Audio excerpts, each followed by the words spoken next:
Justificação. O que é a justificação?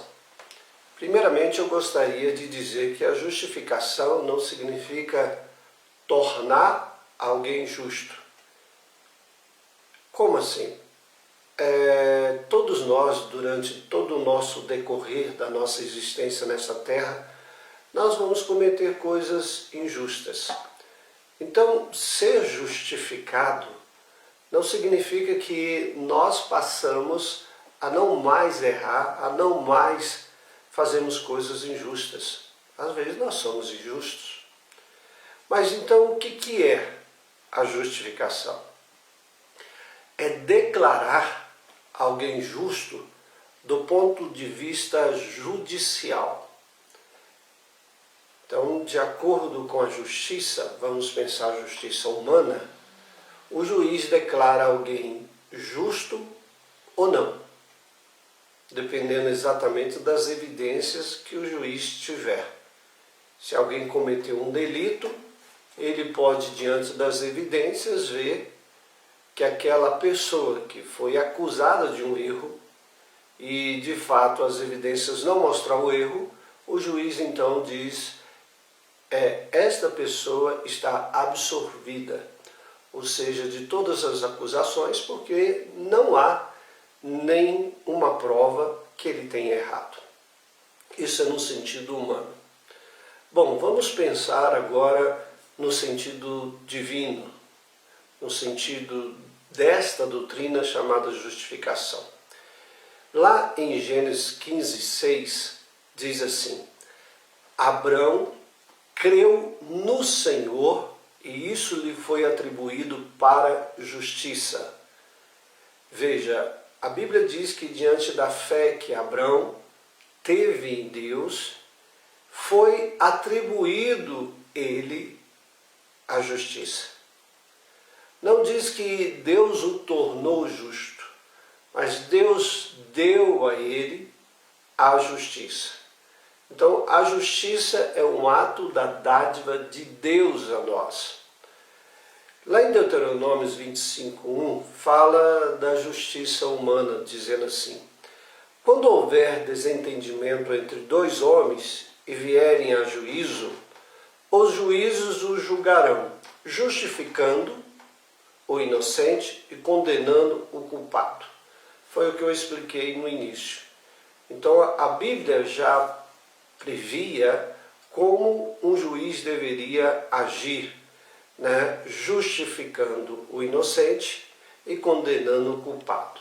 Então a palavra justificação é um ato de alguém de tornar a outra pessoa ou de atribuir a esta pessoa a justiça. E assim ele passa a ser inocente. Lá em 1 Reis 8:32 diz assim: ouve tu nos céus. Agora ele está falando da justiça de Deus. Age e julga os teus servos, condenando o ímpio, fazendo com que pague por seus atos e justificando o justo, para lhe retribuir segundo a sua justiça. Veja que aqui alguém está pedindo a Deus para julgar, mas observe que ele está pedindo para Deus julgar, de fato, aquele que comete coisas corretas. Ele diz, fazendo com que pague por seus atos aquele que errou. E justificando quem? Aquele que está correto, o justo. Ou seja, o mesmo tipo de justiça humana que é feita na terra, aqui se pede também ao juiz Deus que o execute, que o faça. Bom, vamos dizer que essa é a justiça normal, aqui na terra como nos céus. Mas, então o que se trata a justificação? A justificação como doutrina. Nós vamos abrir Romanos 8:33 e 34, que diz assim: quem tentará acusação contra os eleitos de Deus? Veja, a justificação, ela está falando aqui dos eleitos de Deus. Quem tentará acusação contra os eleitos de Deus? Aqui se refere a um povo especial, Aí continua dizendo, é Deus quem o justifica. Então está dizendo que um juiz chamado Deus, ele vai justificar os eleitos de Deus, aqueles que aceitaram Cristo como Senhor e Salvador. No versículo 34 diz, quem os condenará? Aí diz, é Cristo Jesus quem morreu, ou melhor, quem ressuscitou, o qual está à direita de Deus e Pai, e também intercede por nós. Então ele aponta que existe um povo especial, os eleitos de Deus, e existe um juiz chamado Deus que justifica. E diz aqui da obra de Cristo, que ele morreu e ele ressuscitou. E por isto, a obra de Cristo torna essas pessoas justas. Através do quê? Através da declaração do Pai, o juiz. Vamos entender um pouco melhor sobre a justificação. Primeiramente, a justificação, ela tem uma origem. Qual é a origem dessa justificação em relação àqueles que são eleitos? Romanos 3, 24 diz assim, sendo justificados gratuitamente por sua graça, mediante a redenção que há em Cristo Jesus. Observa que ele está falando de uma justificação gratuita. Coisa gratuita, aqui nessa terra, a gente fica até assim, espantado. Quem é que dá coisa gratuita? Dificilmente alguém. Às vezes você vê na internet algumas coisas de gratuidade, mas a gente observa que são pessoas que querem passar os outros para trás, não é verdade? Então gratuito faz a gente ficar meio assim. Mas aqui não se trata de um gratuito vindo da parte dos homens, mas vindo da parte de Deus. Ele diz que sendo justificados gratuitamente, ou seja, Deus nos dá uma justificação de graça. Isso significa o quê? Sem merecimento, sem méritos humanos, é de graça. Se alguém falar assim, você faz isso que eu te dou aquilo, não é de graça, você está fazendo para você receber. Mas aqui ele está falando de algo que é de graça e diz assim, vem pela a graça de Deus, por sua graça, nós recebemos a justificação. Graça de Deus. A palavra graça significa favor imerecido, algo que nós não merecemos. Então Deus, pelo favor dele, o qual nós não merecemos, nos dá a justificação. E aí ele diz aqui uma coisa muito importante, mediante a redenção que há em Cristo Jesus. Ou seja, ele está falando que para nós é de graça, mas para ele, Deus, não é de graça. Ele diz, mediante a redenção que há em Cristo Jesus. Vocês sabem o que é redenção? A redenção, ela é composta do quê? É composta da morte de Cristo Jesus, do sacrifício de Cristo Jesus na cruz e a sua ressurreição. Ou seja, para que Deus nos tornasse justos, teve um preço a pagar. Só que nós não pagamos esse preço. Quem paga esse preço é o Senhor Jesus. Sabemos o quê? Que o Senhor Jesus Cristo, ele toma o lugar de cada um de nós. Nós não somos pecadores, nós não erramos através da nossa mente no pensar, através do falar, através do agir ou deixar de agir. Então, nós jamais seríamos justificados por conta de nós mesmos, porque nós somos falhos. E o que Deus fez? Deus coloca o seu Filho para nos representar na cruz do Calvário.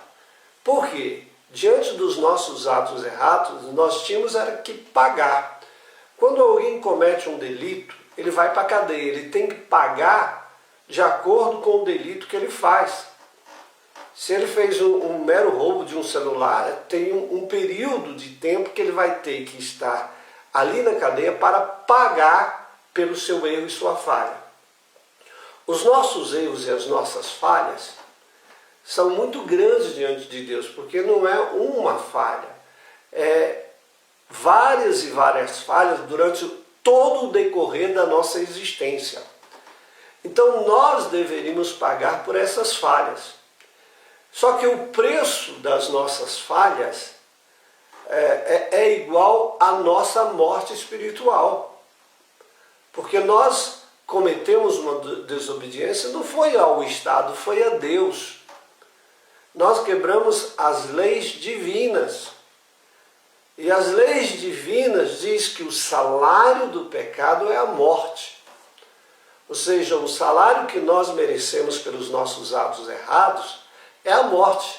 Mas não é só a morte física, é a morte também espiritual. Ou seja, a total aniquilação da nossa existência. Ou, vamos pensar, é a gente ir para a cadeia. E onde é que é a cadeia? É o inferno. Nós deveríamos ir para o inferno e ficar lá para sempre, para poder pagar os nossos erros. E olha, mesmo assim não conseguiríamos. É uma prisão perpétua. Durante toda a existência da nossa alma, nós deveríamos pagar esse preço. É aí que entra o Senhor Jesus Cristo. O Senhor Jesus Cristo, ele é Deus.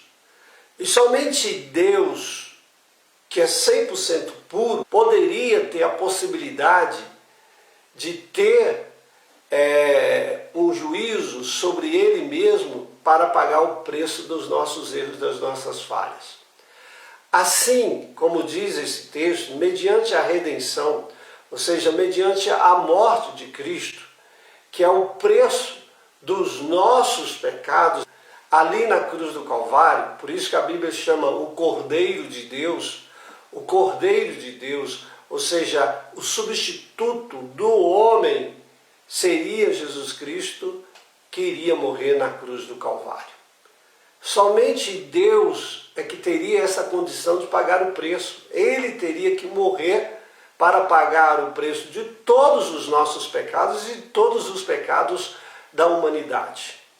Por isso que diz aqui que o autor, a origem da nossa justificação é a graça de Deus através do Senhor Jesus Cristo.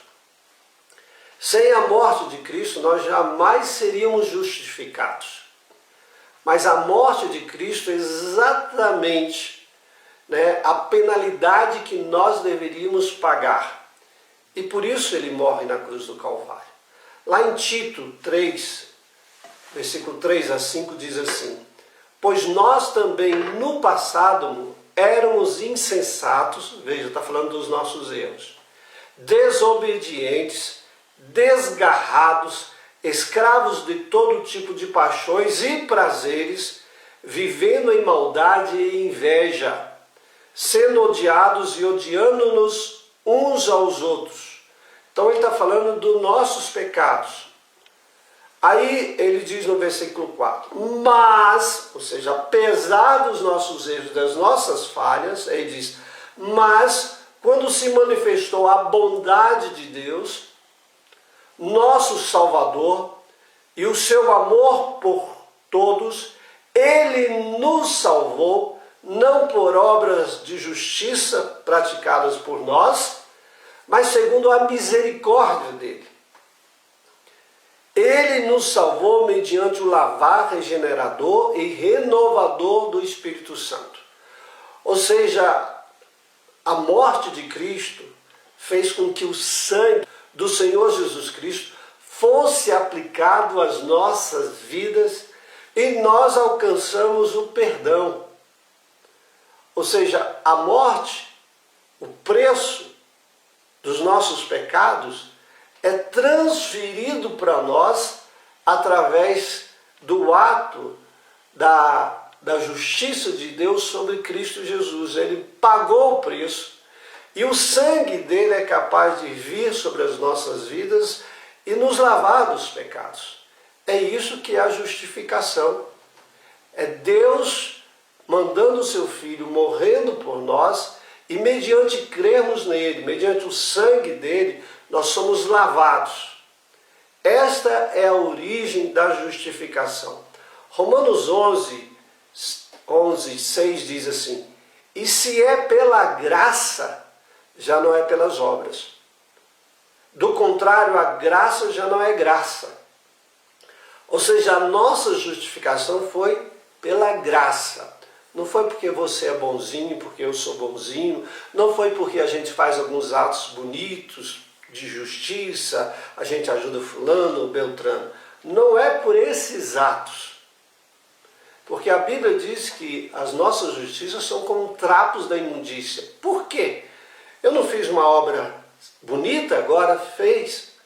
Mas daqui a pouco a gente faz coisa errada. E aquilo que é errado é como se cobrisse os nossos atos de justiça.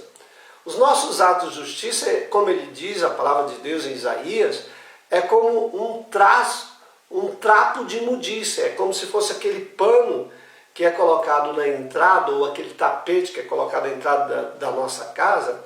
E a gente, ao entrar, a gente vai lá e limpa o pé e entramos. Ele está dizendo que a nossa justiça é como aquilo. Se você pegar um pano ali, depois você vai espremer, só sai coisa suja. Mas aquele pano não foi útil? Foi. Mas a nossa sujeira do pé estragou aquele pano. Assim a nossa justiça é como se fosse aquele pano.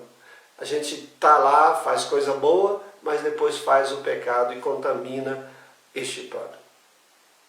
Bom, Gálatas 5:4 diz assim: vocês que procuram justificar-se pela lei estão separados de Cristo. Vocês caíram da graça de Deus, porque nós, pelo Espírito, aguardamos a esperança da justiça que provém da fé. Então, ele está dizendo, se nós procurarmos a justiça na lei, diante dos nossos pecados humanos, nós não vamos conseguir isso. Porque se algo é justificado, foi porque nós fizemos coisa boa. Mas muitas coisas não serão justificadas. A lei jamais vai justificar aquele que comete erro. Mas ele diz assim, que nós, pelo Espírito, aguardamos a esperança da justiça que provém da fé. Qual a esperança da justiça? Cristo Jesus. Agora, qual foi o preço que foi pago para que Deus nos justificasse então? Lá em Romanos 5:9 diz assim: logo muito mais agora, sendo justificados pelo seu sangue, seremos por ele salvos da ira. Nós somos justificados, nos tornamos justos, não no sentido do nosso ser, mas no sentido daquilo que Deus dá para nós, mediante o sangue de Jesus. Ou seja, o preço foi a morte de Jesus, como eu falei. E é através desse sangue que foi vertido na cruz do Calvário que nós somos justificados. Porque o sangue de Jesus faz o quê? Quando nós pecamos, erramos e confessamos e pedimos perdão a Deus, o sangue vai e nos lava completamente do pecado. Ou seja, ele anula os nossos erros.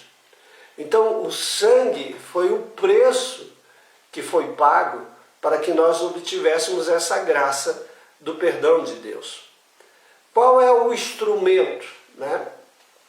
Vamos dizer, como é que eu tenho a justificação? Lá em Romanos 3:26 diz assim: tendo em vista a manifestação da sua justiça no tempo presente, a fim de que o próprio Deus seja justo e justificador daquele que tem fé em Jesus. Vamos dizer assim, o braço que vai chegar até a cruz e pegar a morte de Cristo e trazer sobre nós e nos dar a justificação é a fé. A fé é exatamente a mão que se estende e diz assim: eu aceito aquilo que Cristo fez por mim. A fé é como que nos levasse até a cruz do Calvário. E através da morte de Cristo, nós também morrêssemos com Cristo Jesus lá. A fé é acreditar nisto. É a fé que busca o sangue e faz com que ele purifique o nosso coração, a nossa vida. A fé é esse braço. A fé é o instrumento que nós temos para adquirirmos a justificação, de nos tornarmos justos diante de Deus. Romanos 5, 1 e 2 diz assim: justificados, pois, mediante a fé. Nós somos justificados mediante a fé. Aí diz: temos paz com Deus por meio do nosso Senhor Jesus Cristo. Ou seja, através da fé, nós alcançamos a justificação. E quando ela vem sobre nós, nós temos paz com Deus. Quando nós erramos com alguém, a gente passa a não ter paz com essa pessoa.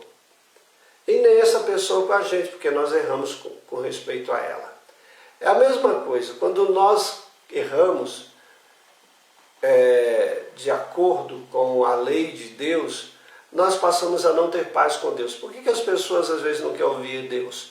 Porque o coração está cheio de pecado. Quanto mais pecado as pessoas têm, mais elas se distanciam de Deus. E entre ela e Deus existe um vácuo. Existe exatamente uma falta de paz. Quando nós recebemos o Senhor Jesus Cristo e a nossa mão se estende até a cruz, vem também, junto com a morte, o sangue de Jesus, a paz. Por isso que ele diz que justificados mediante a esta fé, nós passamos a ter paz com Deus por meio do Senhor Jesus Cristo, ou seja, através daquilo que ele fez na cruz do Calvário. Sem Jesus Cristo nós não teríamos paz. Sem Jesus Cristo nós jamais iríamos alcançá-lo. É como se existisse um abismo entre nós e Deus. E esse abismo entre nós e Deus foi colocado uma ponte. E essa ponte é Jesus, é a morte dele, é a obra redentora na cruz do Calvário. É através da morte de Jesus, é através de Jesus, né, que supomos que isso aqui seja Jesus. É através, isso aqui seja a fé. Através de Jesus nós passamos pela ponte e chegamos a Deus. E Deus então dá a nós de graça esta justificação, a qual é colocada dentro do nosso coração. O versículo 25 diz: o qual foi entregue por causa das nossas transgressões e ressuscitou para a nossa justificação. É uma coisa importante. Qual é a prova que nós temos, ou a quitação, que está aqui na nossa mão, na fé, que nos garante que nós somos justificados? É a ressurreição do Senhor Jesus Cristo. Ele diz aqui, né, Romanos 4, 24 a 25, eu vou ler novamente, diz assim: mas também por nossa causa, visto que a nós igualmente nos será atribuído, dado, a saber, a nós que cremos naquele que ressuscitou dentre os mortos, a Jesus nosso Senhor, o qual foi entregue, Jesus foi entregue por causa das nossas transgressões e ressuscitou para a nossa justificação. A garantia da nossa justificação é exatamente a ressurreição do Senhor Jesus. Porque se ele morresse e não ressuscitasse, aquilo que ele fez não seria garantido para nós. Então, ele, como Deus, ele vence a morte e ele ressuscita da morte. Exatamente para dizer: a minha morte foi efetiva para aqueles, nós, aqueles que creem em mim. Então, a ressurreição de Jesus é a nossa garantia, é o nosso chamado penhor. Então, se alguém um dia perguntar, como é que você sabe que você é justificado? Ah, eu criei na obra redentora de Cristo. E aí, ele não morreu? Como? Como você tem garantia se ele morreu? Aí você vai dizer, mas ele ressuscitou. A garantia é que aquele que fez a obra está vivo. E é ele que vai dizer diante do Pai, diante do mundo, diante de Satanás, que a obra dele, a morte dele foi efetiva com respeito a nós, liquidando, pagando todos os nossos pecados. Portanto, para concluirmos, o juiz, Deus, ao ver a obra de Cristo, nos justificou. Diz lá Romanos 8:33, quem tentará acusação contra os eleitos de Deus? Quem é que vai levantar alguma acusação contra nós? O diabo, a Bíblia diz que é o nosso acusador diante do Pai. Então ele vê algum erro em nós e chega diante do Pai e fala, olha, Rogério errou nesse sentido. Aí, esta acusação diante do Pai, como é que vai ficar? Ele diz nesse texto, quem intentará acusação contra os eleitos de Deus? Aí é como se Deus olhasse para o diabo e falasse assim, olha para a obra do meu filho. Aí ele diz aqui, é Deus quem o justifica. E aí ele diz, cala sua boca, diabo. Você não tem como advogado de acusação poder sobre aqueles que são eleitos de Deus. Porque o meu filho é o advogado de defesa. E o filho, como advogado de defesa, morreu na cruz do Calvário. Então, o juiz Deus, diante da obra de Cristo Jesus, disse, está perdoado, está justificado. É por isso que a palavra do Senhor diz que os pecados não mais terão domínio sobre as nossas vidas diante da obra de Cristo Jesus. Não é diante de nós, não. É diante da obra do Senhor Jesus Cristo. Bom, concluindo, a última parte fala sobre a evidência externa. Poxa, tudo isso é maravilhoso que Deus fez. Ok, mas qual é a evidência que eu tenho que eu sou justificado? Tiago 2,24 diz assim, assim vocês percebem que uma pessoa é justificada pelas obras e não somente pela fé. Veja que ele fala de justificação pelas obras. Aqui na realidade, através das obras que você faz é que vai demonstrar que você é justificado. Por isso que ele fala que nós somos justificados pelas obras e em conjunto com a fé. Só pelas obras nós não somos fazendo coisa boa. Mas o que acontece? Quando nós alcançamos a justiça de Deus pela obra de Cristo Jesus, nós revelamos através das obras essa justificação. Não que as obras nos justifiquem, mas através da fé elas são demonstradas ao povo e a nós, que nós então temos de fato a justificação. É nesse sentido. Então quero concluir dizendo a vocês, aí está a doutrina da justificação. Você agora pode dizer que Deus te imputou, Deus concedeu a você a justificação para a vida eterna. E você adquiriu isso através do quê? É a fé. E a fé é um dom que Deus deu a você. Você só crê em Deus verdadeiramente se você tiver fé. Então Deus te deu a fé, esse instrumento, para que você receba do autor da justificação, Jesus Cristo, essa imputação, essa dádiva a você da justificação. Tá bom? Deus abençoe, leia a apostila que eu mandei e que vocês possam crescerem mais. Se tiver alguma dúvida, manda um WhatsApp para nós e nós vamos tirá-la. Um grande abraço Tchau.